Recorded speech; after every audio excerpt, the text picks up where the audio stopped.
America में कोई 20 साल पहले लूथर बर्बांक नाम का एक वैज्ञानिक था, वनस्पति शास्त्री था, पौधों के साथ ही जीवन भर रहा। अपने मित्रों को उसने एक दिन कहा कि मैं एक बात बताना चाहता हूँ कि बोलते हैं। तो बहुत हैरान हुए, उन्होंने कहा क्या कहते हो, क्या पौधों के साथ रहते रहते पौधों की खोज करते करते दिमाग खराब हो गया, पौधे बोलते हैं? उसने कहा हाँ, ऐसा मुझे लगता है कि पौधे बोलते हैं, ऐसा मुझे लगता है कि पौधे समझते हैं, ऐसा मुझे लगता है कि पौधों से कुछ कहा जा सकता है। उसके मित्रों ने कहा कि अगर तुम्हारा दिमाग दुरुस्त है तो कुछ करके दिखाओ तो हम समझे। उसने एक प्रयोग किया जो कि मनुष्य जाति में एकदम अनूठा प्रयोग था।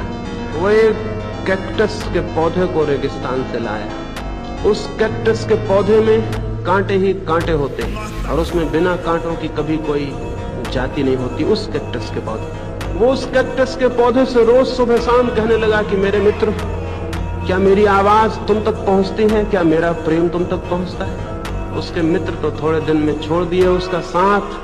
सड़क पे लोगों ने उसे पहचानना बंद कर दिया, क्योंकि पागलों से दोस्ती करनी ठीक नहीं, खुद भी पागल होने का डर होता है। उसकी पत्नी ने उसे तलाक दे दी इस अदालत को कह के कि इसका दिमाग खराब हो गया है, ये पौधों से बातें करता है। लेकिन वो अटूट हिम्मत का आदमी होगा, लगा रहा। और उसने उस पौधे को कहा कि लेकिन मैं कैसे समझूंगा कि तुमने मेरी बात समझी, तुमने मुझे सुना, मेरे प्रेम को पहचाना, मैं कैसे समझूंगा? मुझे कुछ सबूत दो।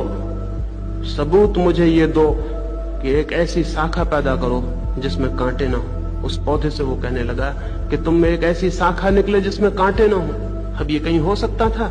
उस पौधे में बिना कांटे की शाखा होती ही नहीं। लेकिन सारा अमेरिका दंग रह गया कि निरंतर प्रयत्न से उस पौधे में एक शाखा निकल आई जिसमें कांटे नहीं थे।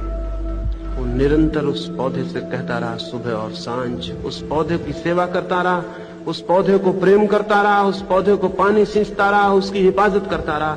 और रोज सुबह और सांझ उससे कहता रहा कि मेरे मित्र, अगर मेरा प्रेम तुम तक पहुंचता है तो कोई सबूत दो। सबूत ये दो कि तुम में एक शाखा निकले जिसमें कांटे न।